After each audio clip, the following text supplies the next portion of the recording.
perempuan juga dapat menjadi pelaku kekerasan.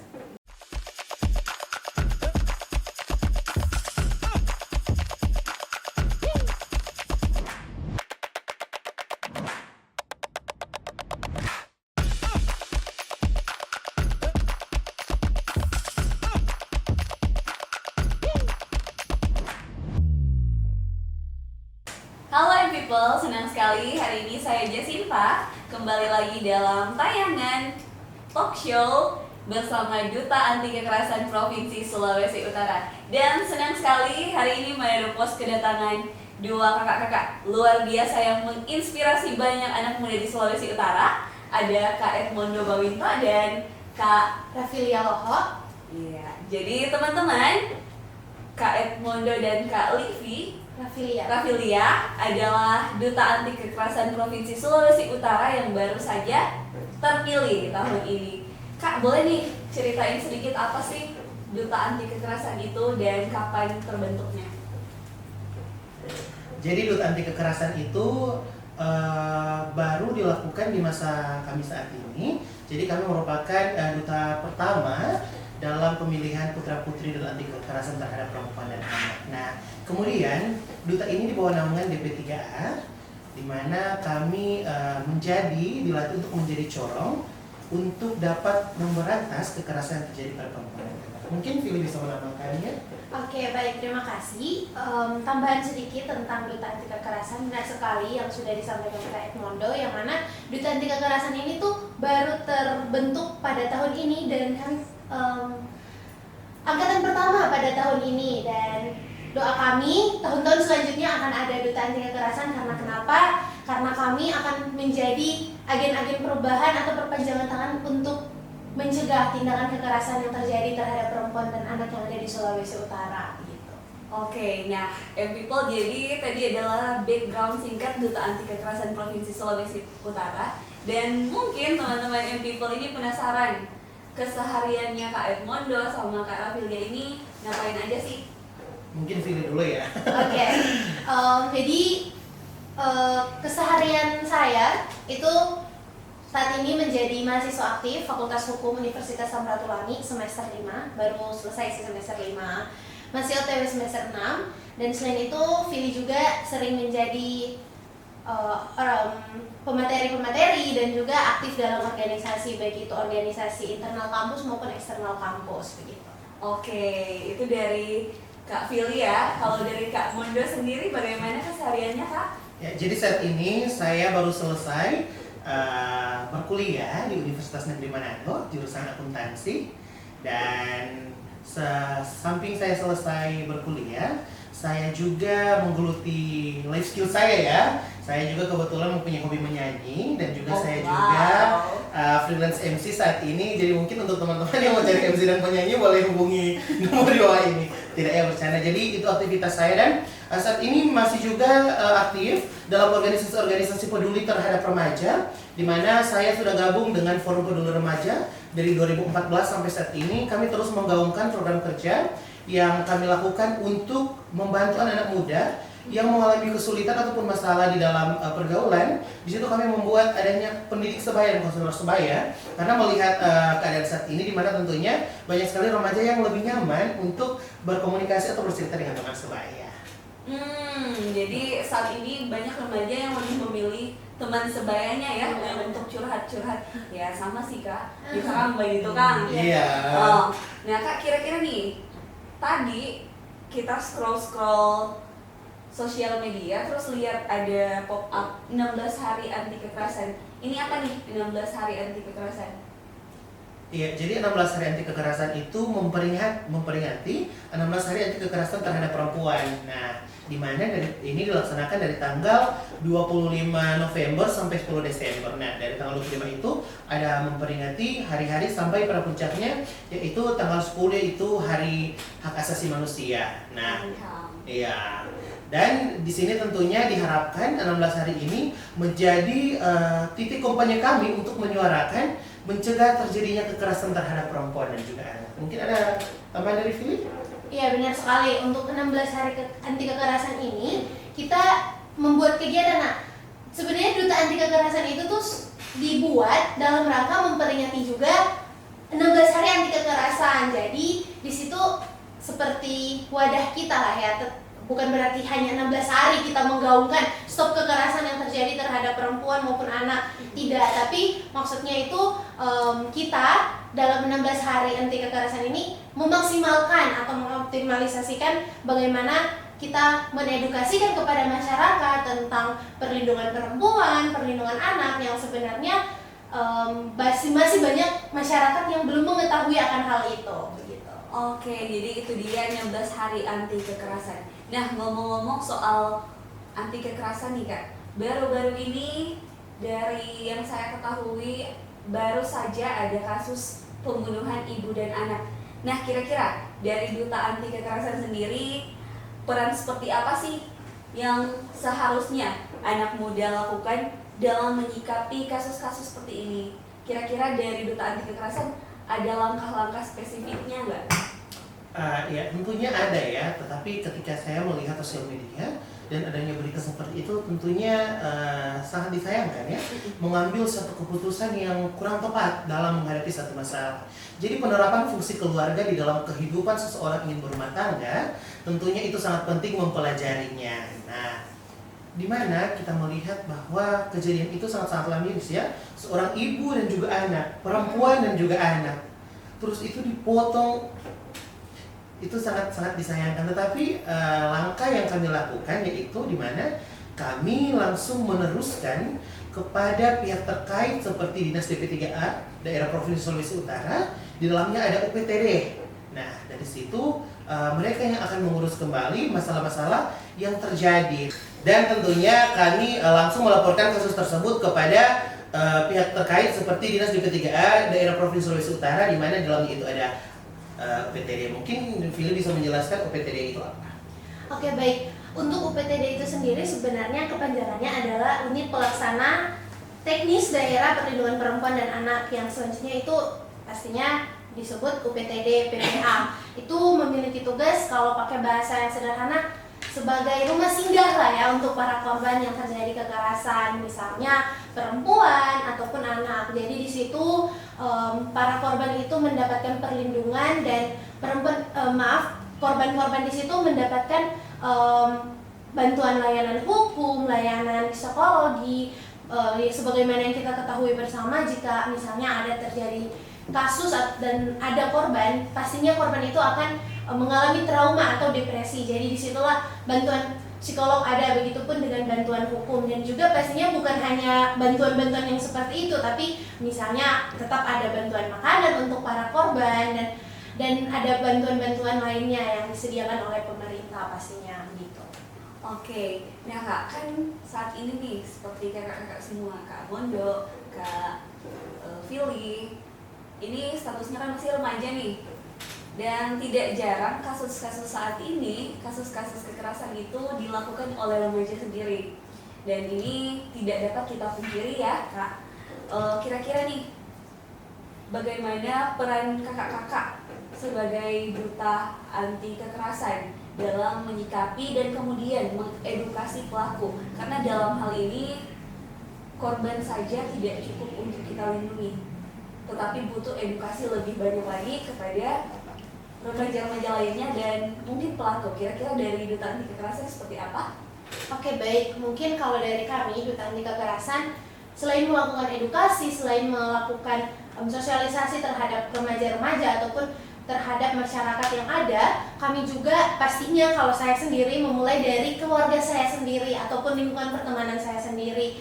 Sebenarnya sosialisasi atau edukasi itu tidak perlu melakukan kegiatan yang luar biasa yang harus di tempat umum, lewat sosial media juga bisa, ataupun kalau sekarang ada dia bilang nongki. Kalau sekarang nongki, sambil nongki itu kita boleh saling sharing terhadap teman-teman, terhadap circle, yang mana tindak kekerasan atau seorang perempuan maupun anak itu ada undang-undangnya loh teman-teman. Jadi jangan sembarang melakukan tindakan kekerasan. Bagaimana torang boleh menyadarkan seluruh masyarakat kalau torang tidak bisa memulai dari torang pe diri sendiri, ataupun torang tidak bisa mengedukasi kepada torang pe teman-teman yang dalam hal ini torang masih muda dan otomatis orang-orang muda itulah yang akan menjadi penerus, bisa jadi orang menjadi korban ataupun orang bisa menjadi pelaku. Jadi bagaimana saya sebagai duta anti kekerasan, teman-teman saya sebagai duta anti kekerasan mengedukasi hal tersebut kepada teman-teman ataupun kepada keluarga yang ada di rumah dan ada di sekitar kita begitu. Oke, nah kalau tadi kasus yang saya tanyakan di awal itu kasus kekerasan terhadap perempuan dan anak. Nah, gimana nih Kak tanggapannya kakak kalau misalnya pelaku kekerasan sendiri ini adalah perempuan dan anak seperti kasus di awal tahun ini? Oke, baik. Tanggapan saya pastinya sedih ya. Pasti kata itu yang akan terlontarkan. Karena kenapa? Karena yang harusnya perempuan ataupun anak itu sebagai masa depan, sebagai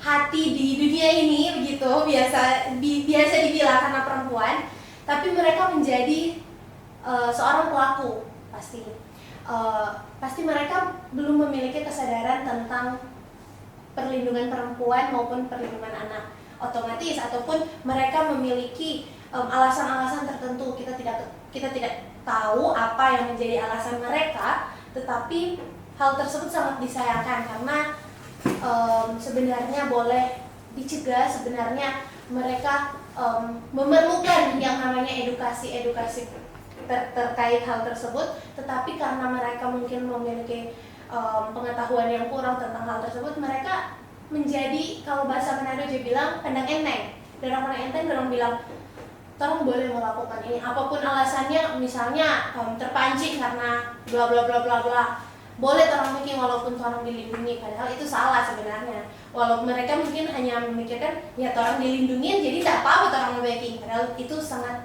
salah. Jadi itu yang saya maksudkan tadi, untuk peningkatan edukasi ataupun sosialisasi terhadap masyarakat sekitar tentang perlindungan perempuan ataupun tentang tindakan kekerasan yang terjadi terhadap perempuan dan anak yang ada di sekitar kita begitu. Oke, nah Kak, tadi Kak Fili juga sudah sempat menjelaskan sedikit nih bahwa korban perempuan dan anak yang mengalami kekerasan ini dilindungi oleh DP3A juga ya, ada undang-undangnya.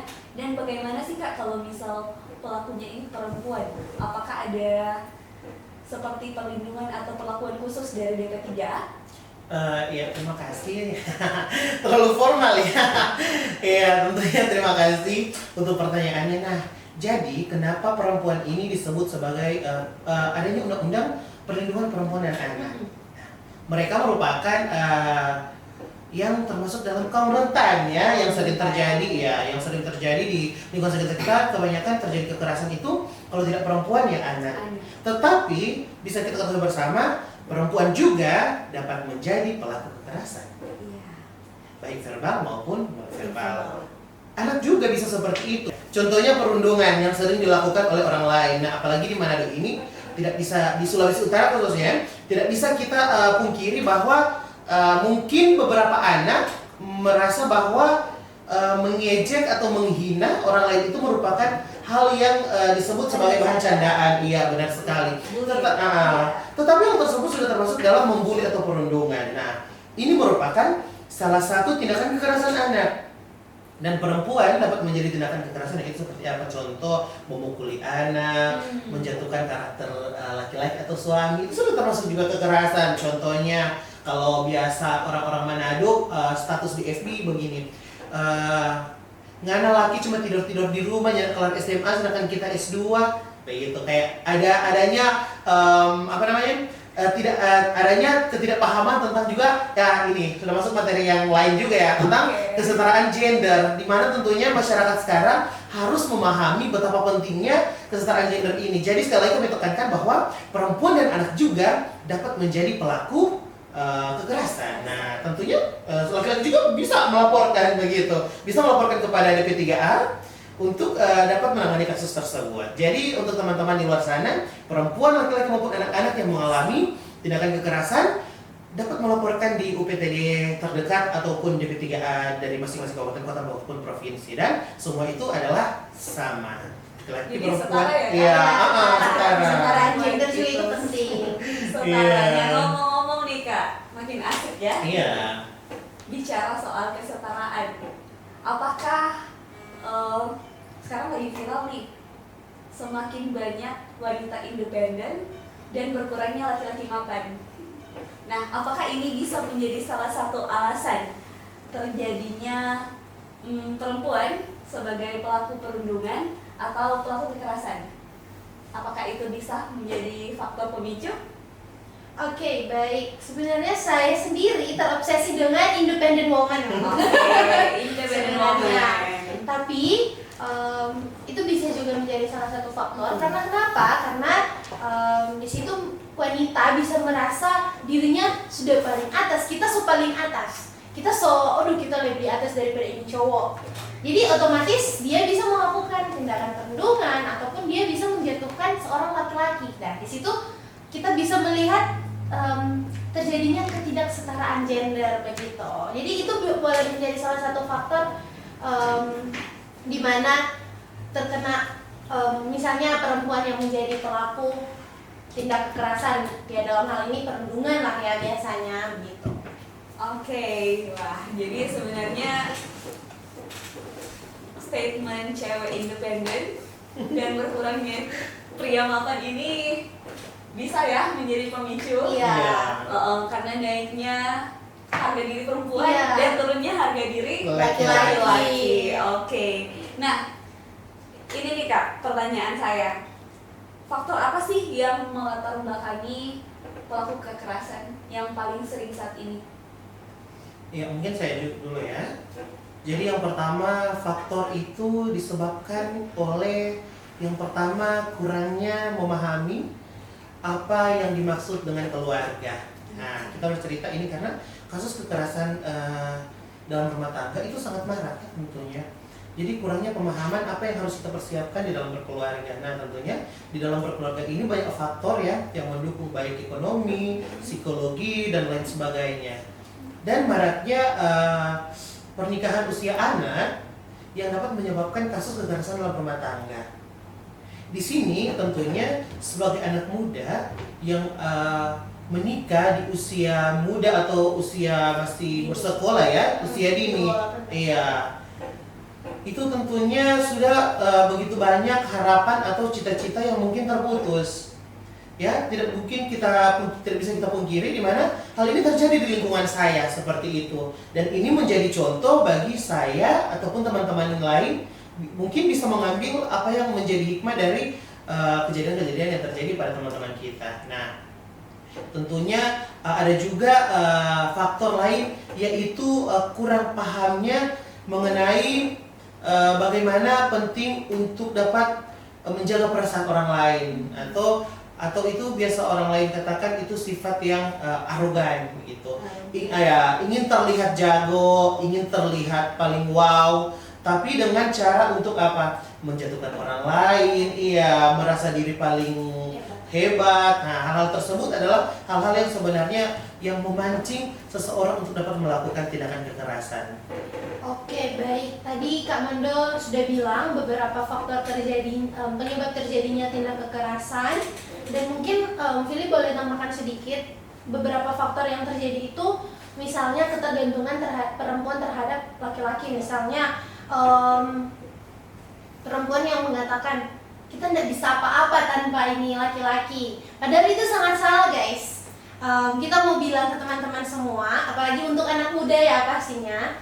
Sekarang ada yang bilang bucin, dan itu yang bikin sedikit menjadi faktor, bukan sedikit, banyak menjadi faktor tindak kekerasan, karena seorang wanita itu tidak berani untuk melawan DP cowok, karena dia bilang kita tidak bisa apa-apa tanpa dia, kita tidak bisa hidup tanpa dia, padahal itu salah. Padahal itu sebagai cewek, kita tingkatkan tarang value supaya karena boleh mau terlepas dari laki-laki yang toksik. Dan mungkin selanjutnya itu ketidaksadaran masyarakat, ketidaksadaran perempuan maupun anak tentang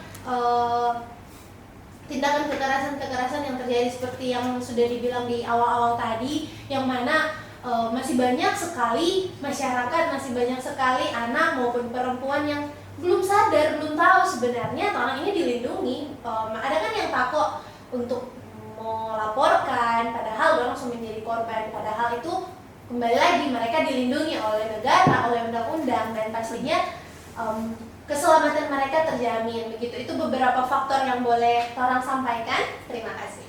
Nah, jadi itu pesan ya Iya. buat anak-anak muda di Sulawesi Utara. Dan ini mungkin menjadi pertanyaan terakhir kita di hari ini.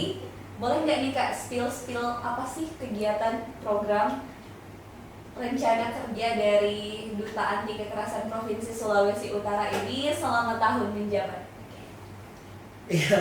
Ya tentunya program kerja yang akan kami lakukan adalah yang pertama, kami sudah merapatkan dengan sesama duta, di mana kami akan melakukan beberapa sosialisasi di sekolah-sekolah Sulawesi Utara, tentunya yang dapat dijangkau terlebih dahulu ya, yang banyak mengalami kasus-kasus ya seperti perundungan, kesehatan mental, seperti konseling. Mungkin ada beberapa sekolah-sekolah Sulawesi Utara yang terdekat akan kami lakukan. Dan baru selesai juga tadi teman-teman, kami melakukan kampanye di Manado Town Square 3 dalam rangka 16 Hari Anti Kekerasan Terhadap Perempuan. Di situ kami sosialisasi dengan banyak-banyak stakeholder serta beberapa organisasi perempuan yang ada di Sulawesi Utara. Nah, tentunya besar harapan kami kepada teman-teman di luar sana ataupun organisasi kemasyarakatan yang membutuhkan kami untuk dapat membantu, mungkin ada program kerja yang berkaitan dengan kami, bisa hubungi Dinas DP3A Provinsi Sulawesi Utara agar kami ya bersama-sama melakukan program kerja. Dan tentunya di Duta juga ini kami sebelum mengikuti kegiatan sudah melakukan program-program kerja yang dilakukan oleh finalis. Nah, tentunya hal itu yang akan kami lakukan juga untuk dapat meningkatkan menurunnya kekerasan terhadap perempuan dan anak di Sulawesi Utara. Tentunya juga besar harapan kami untuk masyarakat dan semua anak-anak muda di Sulawesi Utara maupun perempuan, tolong sama-sama bekerja teman-teman, karena kalau cuma orang kasih yang duta di Dinas DP3A, orang tidak akan mampu untuk menangani ini kasus, tetapi kembali kepada diri masing-masing, bersosialisasi dengan orang lain untuk dapat menurunkan angka kekerasan terhadap perempuan dan anak meskipun di Sulut sudah sedikit. Dan oke, itu dia teman-teman M People, wawancara kita, talk show kita hari ini bersama Duta Anti Kekerasan Provinsi Sulawesi Utara. Jadi Duta Anti Kekerasan Provinsi Sulawesi Utara tahun 2024 ini sangat terbuka ya untuk kita semua, untuk menjalankan program kerja bersama dengan visi utama menurunkan angka kekerasan pada perempuan dan anak. Nah, Kak Fili, Kak Mondo, kira-kira nih kalau misal ada yang tertarik nih mau join untuk kerja bareng, untuk mengadakan program bareng, di mana nih bisa dihubungi? Oke, baik. Untuk teman-teman sekalian yang ingin kerjasama ataupun ingin join sama kita untuk menurunkan tindak kekerasan terhadap perempuan dan anak bersama Duta Anti Kekerasan Sulawesi Utara, teman-teman boleh mengunjungi juga, dan juga jangan lupa follow ya Instagram kami, official Instagram @daksulut_2024. Di situ, maaf 24, daksulut_2024. Di situ akan ada informasi-informasi menarik tentang kegiatan-kegiatan Duta Anti Kekerasan, dan pastinya jika akan mengajak kerjasama boleh langsung mengirimkan pesan ataupun menghubungi dinas terkait, yaitu Dinas Pemberdayaan Perempuan dan Perlindungan Anak Daerah Provinsi Sulawesi Utara, agar supaya nanti kalau ada kegiatan-kegiatan ataupun kerjasama nanti informasikan, teruskan kepada kami, dan kami akan siap untuk membantu teman-teman, begitu. Oke, baik. Nah, ngomong-ngomong nih, kita sudah bicara panjang lebar. Mau tanya closing statement? Sorry. Ada nggak nih closing statement dari Kak Mondo dan Kak Fili untuk semua penonton M People di hari ini? Oke, closing statement saya yaitu sebelumnya terima kasih banyak dari tim Manado Post sudah mengajak kami berdua untuk melakukan podcast. Senang sekali bisa bertemu dan bisa menyapa teman-teman yang ada di Manado Post, dan juga saya ingin mengajak seluruh lapisan masyarakat, seluruh anak muda pastinya teman-teman saya untuk membantu pemerintah dalam menurunkan tingkat kekerasan yang terjadi terhadap perempuan maupun anak, karena anak terlindungi, Indonesia maju, Sulut hebat. Oke, dari M People itu dia talk show bersama Duta Anti Kekerasan Provinsi Sulawesi Utara. Dan M-People, di Manado Post sendiri kita punya program namanya MP Digital, manadopost.id. Untuk semua yang menonton video ini dan tertarik untuk bergabung bersama kami dalam program ini, silakan menghubungi kantor Manado Post atau DM Instagram @manadopost.id. Dan demikian podcast kita, talk show kita hari ini. Saya Jacinta, sampai jumpa di talk show selanjutnya.